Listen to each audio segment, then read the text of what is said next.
This video is the first episode of my new series, the 2020 Shredding Series. So in this whole series, I'm just gonna do a vlog type style of video, but provide some value for each video. So yeah, this video, I'm just gonna be talking about how to deal with hunger during your dieting phase.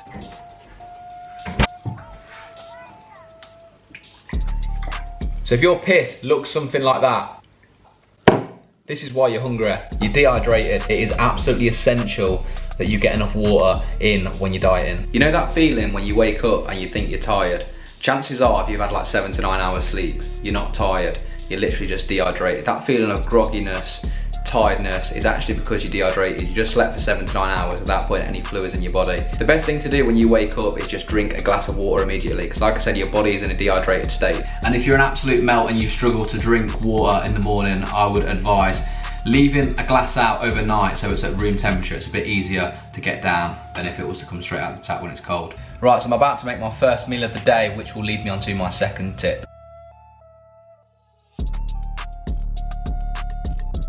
So tip number 2, a pretty easy one, but consume enough protein. So my first meal, I have some chicken bagels with a little bit of cheese. I'll put the macros on the screen right now. You'll notice that there's a lot of protein. 1 gram of protein per pound of body weight would be my recommendation. If you want to, you can up the protein intake a little bit. So if you weigh 150 pounds, maybe eat 170 grams of protein. That just might increase the likelihood of retaining as much muscle as possible. What you don't want to do though is consume too much protein. So if you weigh 150 pounds, for example, you don't want to be consuming 300 grams of protein. 1, your body won't be able to digest that.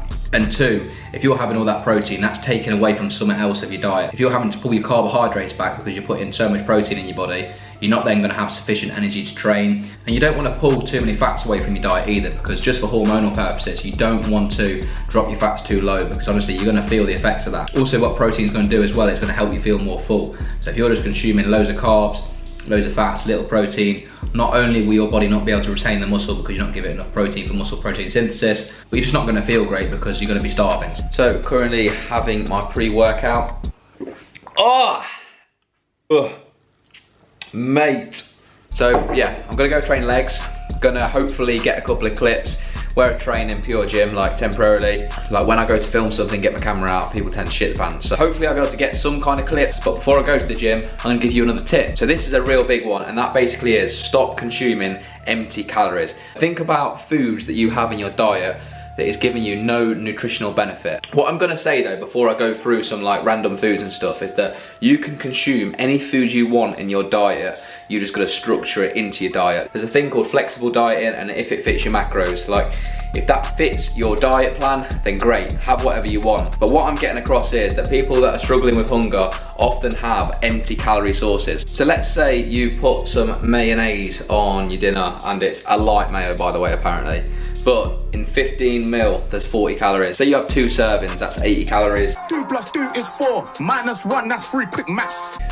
Just on sauce on your dinner. So you have a packet of crisps in a day, another 150 calories. And then you have like a random chocolate snack bar, another 250. So you're at like 400-500 calories. Another obvious one, you might be having things like fizzy drinks. Like you just think a couple of glasses of them a day, that's like another 200 calories, 300 calories.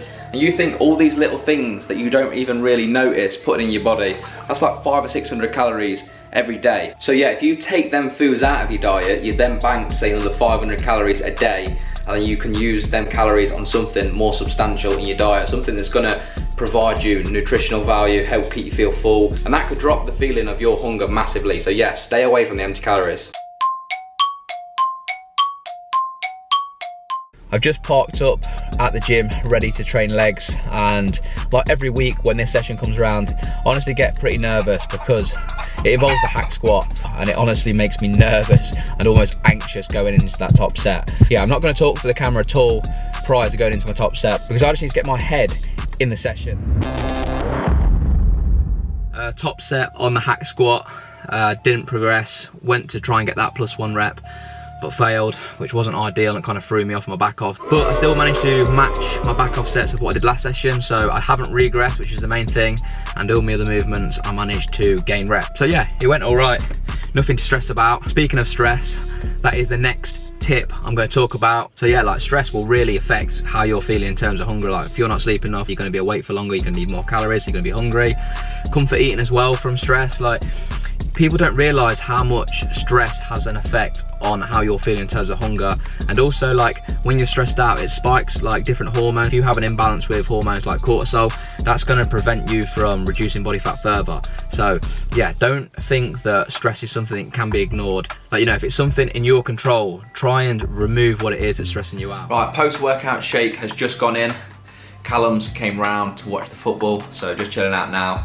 And while we're watching the football, I thought I'd just go over a couple more tips of how you can manage hunger. So this tip is gonna sound quite weird, but eat more. And I don't mean eat as many calories as you can. Like, you've still got to be a deficit with your calories. Eat more food. So eat more voluminous food. So you could literally have a plate full of food and have 500 or 600 calories worth, but it's a massive plate of food. Envision like a chicken rice meal, but instead of having like chicken, rice and broccoli, envision a plate full of greens alongside that. And you're probably not going to go over 200 calories from the vegetables. Even though they're low calories, they're still going to be filling. Also, because they're full of fibre, which is another point I'm getting to now as well, is that fibre helps you feel full. So obviously, one thing you've got to be careful of with volume eating and consuming a lot of fibre, but if you consume too much, it can be bad. Like, you could be going to the toilet and stuff quite frequently. And with volume eating, it's not something I put straight away into my diet. Like, when you go into a deficit, you don't want to just change your whole diet. You just want to drop your calories by a little bit, and then once you find it hard to manage your hunger, then you can add these like strategies in by having more voluminous foods.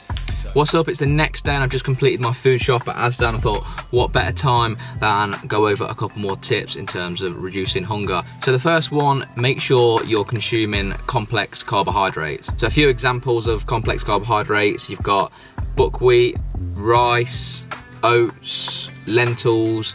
These are the type of carbs, obviously, that aren't that appealing and appetizing in comparison to other carbs you might like. But in terms of like nutritional value and managing your hunger, complex carbohydrates should be a staple in your diet, so make sure you're getting them in. And the next tip would be something that I don't actually implement much in my diet at all, and that's using appetite suppressants. So there's three main ones that come to mind for me, which is caffeinated beverages, coffee, and if your goal is to lose body fat, there has been like research to suggest that when you drink caffeinated beverages like coffee, it does encourage you to move more, so that will help put you in a deficit as well if that's your goal, which it likely is if you're struggling with hunger. Another one is green teas, which are another appetite suppressant, and another one that I'm not going to push much at all, although I have used before previously in a cutting phase, and that is using like diet sodas, because the research on diet sodas really isn't conclusive. So diet sodas are just like full of sweeteners. You may have heard of one called aspartame, so some people get worried about that sweetener, but there hasn't been actually any conclusive research to suggest that it is bad for us. Anyway, I'm gonna go watch the football. Leicester are playing West Brom, so I'm gonna watch that, and then I'm gonna get some steps in, and then I'll probably wind the video up. So I will see you in about 2 seconds. Yo, so just getting my evening steps in. If you haven't already worked out why I'm doing this shredding series, basically right now I'm in a cutting phase, I'm getting shredded. So the goal is just to be better than what I was last year. I should look a lot better because all of my lifts reflect that. I've got a lot stronger over my gaining phase. I can't wait to see what I look like once I shred it down. So yeah, I just thought I'd document this shred and show everyone the progress I'm making and give people tips along the way to prevent people from feeling the effects that dieting brings, and just to steer people away from all the crap that's online regarding fat loss. So that's what I'm doing. I just thought I'd clear that up. So whilst I'm out on my evening steps, I just thought I'd provide one more tip before I round the video up, and that is intermittent fasting. So if you don't know what that is, basically you fast for 16 hours and you have an eating window where you eat for 8 hours. So for example, you only eat from the hours of midday to 8 o'clock, and outside of that you don't eat. Obviously for a big period of that time you're asleep, so it's actually quite easy to do. So what that does, by shortening that window of when you can eat, you've got the same amount of calories to eat in a smaller window, which essentially just means your meals are bigger and you feel more full. So yeah, it does work. However, I'm just going to say that in my opinion, I don't think it is the most optimal way for fat loss. Number one being, if you're fasting for that long, you're not getting any protein in your diet for say 16 hours. And when you're dieting, you want to spike muscle protein synthesis almost as much as you can, so you can retain as much muscle as possible. And the second thing with intermittent fasting, for me, if you're putting in a time curfew of when you can and can't eat, to me that's just a one-way ticket to developing an unhealthy relationship with food. So yeah, that's my thoughts on intermittent fasting, and that does wrap up the video. So if you did learn something from the video and you enjoyed it, please, please, please drop the video a like, and comment your thoughts on the video. And if you're feeling really nice and you think, you know, this Brad guy is actually really sound and he's really helpful, please subscribe to the channel and give this video a share. But yeah, thanks for watching. That's a wrap, and I'll see you guys on the next video.